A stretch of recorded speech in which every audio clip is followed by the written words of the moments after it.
This has been an amazing year for video games, especially if you're a Nintendo fan. This year we saw the release of the Nintendo Switch, which had one of the greatest first-year launch lineups of a console ever. We also saw the release of a new Zelda and Mario, both of which have been considered by some to be the greatest installments in their respective franchises. We also saw some amazing PlayStation exclusives as well, with the release of Resident Evil 7, Persona 5, Uncharted: The Lost Legacy, Horizon Zero Dawn, and Nier Automata, just to name a few. Now this is my personal list of my favorite games that came out this year, and if you don't see a game on here that was on your list, comment down below with a copy of your personal list. I do want to see what your guys' lists are, so I can get a feel for what games you liked this year. Also, I won't be including any indie titles in this list, because I'm going to be doing a separate video for that, and when that video is done, I'll leave a link in the description so you guys can check that out. Now let's get down to business. Hidden Agenda was made by Supermassive Games, which was the same studio that made Until Dawn. This game is very similar to Until Dawn with the decision-making aspect, but they added some new features into this one. Hidden Agenda uses the PlayLink system, which is a new way of playing PlayStation games. Sony came up with a couple of games that you use your smartphone for controlling the game. Hidden Agenda is the best game so far to use this new way of playing, because you're playing an interactive movie that you, the player, get to make the decision on where the game goes next. All you have to do is have a copy of the game on your PS4, then you download the app to your phone and get a couple of your friends together, and then you're having fun.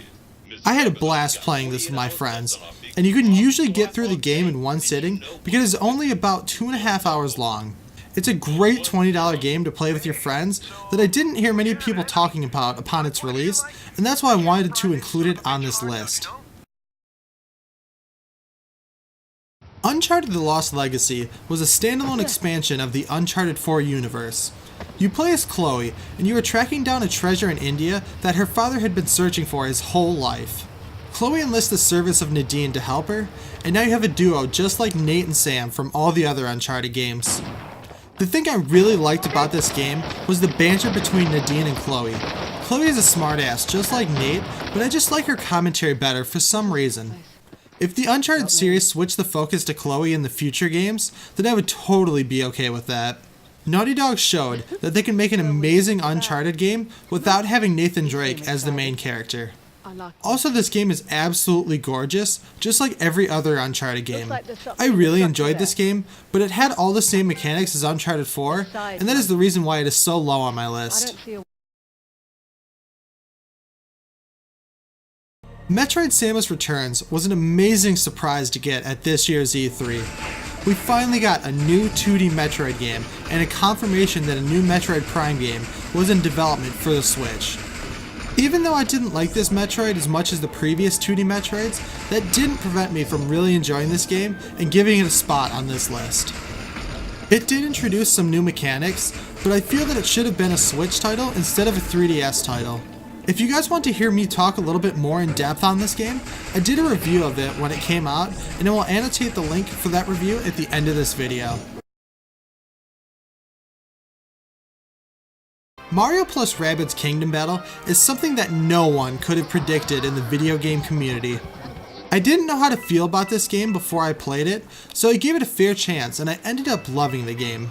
I'm a big fan of turn-based strategy games like Advanced Wars and XCOM, and this game does a great job of taking the best elements from both of these franchises. The battles are fun and somewhat challenging in this game, and if you aren't paying attention to your character's movements, then you might get flanked and lose the battle. The Rabbids are used as comic relief characters in this game, and they are genuinely funny, when they could have easily been annoying. I really hope that Nintendo keeps up the trend of letting different developers use their characters, because we've gotten some great games in the past, and I hope this isn't just a one-time thing for the Switch.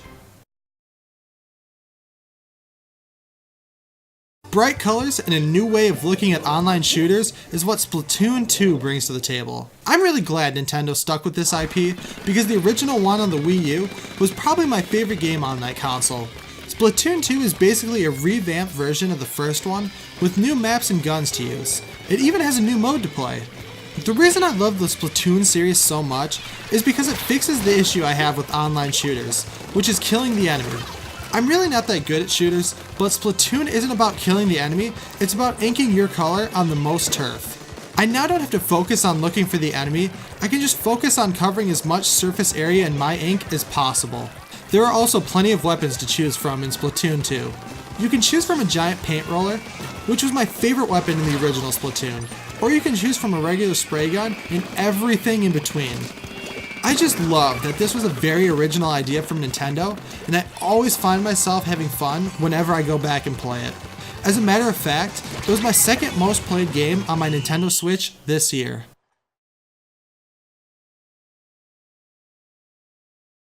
Probably the most visually stunning game of 2017, Horizon Zero Dawn set the bar for Game of the Year very early on in the year.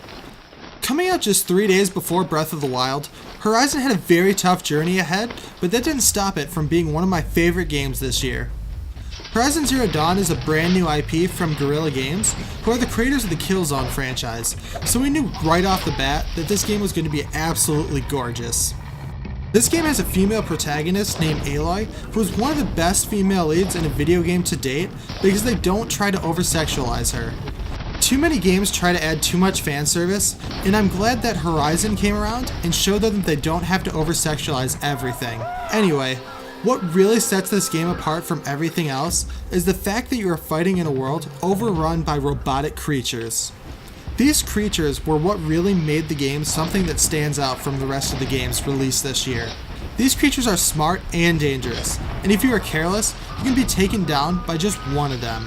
The game does a really good job by showing you this early on, and this was the first game where I would actively avoid enemies because I knew I couldn't take them down with my current equipment. This game was fantastic, and even though Breath of the Wild got all the press at the time of both releases, I am glad to see that Horizon still got the praise it deserves. Super Mario Odyssey was the first 3D Mario game I actually completed all the way through. I really enjoyed this adventure, mainly because of the new capture mechanic. Now that Mario could capture and take over different creatures, it led to some amazing ideas that really helped up the fun factor of the game. It feels that Nintendo has finally perfected the Mario formula, except that there needs to be a lot more of Yoshi in the future installments. It's really awesome to see Nintendo come up with fresh new ideas for their video game franchises that are over 30 years old. I also did a review of this game that I will annotate at the end of this video for you guys to check out. Nier Automata, however you say it, is the most unique game this year. I knew I was going to like this game as soon as I found out that Platinum Games was making the combat system for this game. For those that don't know, Platinum Games has done the combat for both Bayonetta and Metal Gear Rising. Nier is so unique because it can pull off more than one video game genre at a time and make it not feel like a tedious minigame or have it feel out of place in the game. The camera angles shift all over the place in this game, where sometimes you're playing a top-down twin-stick shooter, and other times you are just exploring the world in a third-person camera angle. The visuals are mostly a dreary landscape painted with blacks and grays, but this landscape fits the story and the atmosphere perfectly. You also have to complete the game 3 times to get the full story of the game. This is something that everyone should experience, and I feel like any fans of video games in general can love and appreciate this game. Persona 5 was my favorite PS4 game this year by far. I have a different take on the way I consume media than most people do. When I play a game, I focus more on the gameplay side of the game rather than the story, and when I watch a movie, I focus on the acting more than the story as well. There have been very few games that have captivated me with their stories, but Persona 5 has done the best job of that so far. I've never felt such a strong connection between all the characters in a video game before as I did in Persona 5. The developers just knew exactly what to do to get you to care about almost every character in the game. In Persona 5, you play as a high school student who gets charged with a crime, and as a result you get expelled from your current school. You are then sent to Tokyo to live with a family friend and attend Shujin Academy, which is where the beginning of the game starts. The friendships you develop between each character feels genuinely real, and this was the first time I've ever experienced this amount of emotional attachment to characters in a video game before. There was an article on Kotaku that I will link in the description that really put into words how I felt about Persona 5 that I probably could have never put together myself. This was also the first turn-based RPG that I have ever finished. I haven't played a lot of turn-based RPGs just because I've never gotten sucked into the game or haven't gone back to it after walking away from it.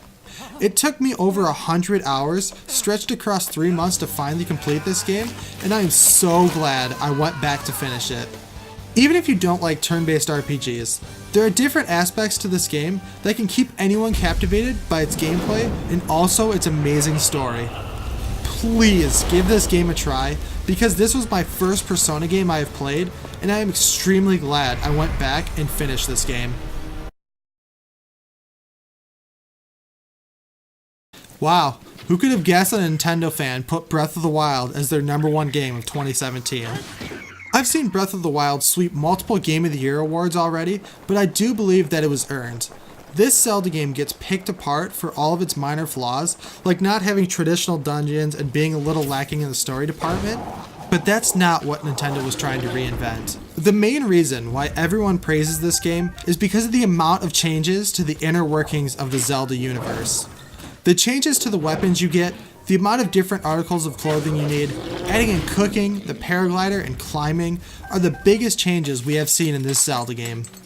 I've never seen a game that has blown me away with just the minor details alone. Just like this clip of Link walking through a thunderstorm. He has something metal equipped to him, and the game gives you several hints that something bad is about to happen. Since I didn't unequip my metal shield, I got struck by lightning. That is absolutely amazing. Stumbling upon these changes is extremely satisfying and very rewarding. I'm glad that Nintendo didn't hold your hand throughout the whole game and just let you explore and discover on your own. The greatest example of all these changes are displayed right in the beginning of the game in the Great Plateau. Trying to figure out how to get to the shrines you have to complete in the first part of the game will go down as one of my favorite gaming moments ever. The shock and awe I felt when figuring out new ways to complete the different areas was outstanding. This game has added so many different ways of completing challenges, and the best part of the game for me was figuring out how to think outside the box to complete these new challenges. Some of the old staples are still here, but everything has been nearly perfected in every way. I could gush about this game all day, but so many people have already said everything I love about this game. This was, hands down, my favorite game of 2017, even with the amount of amazing games that came out this year. Hey everyone, thank you so much for watching, and here are the video annotations for the reviews that I mentioned throughout this video. If you liked what you've seen here, please check those out because I know you won't be disappointed. I'm JoystickDrummer, and I'm all drummed out.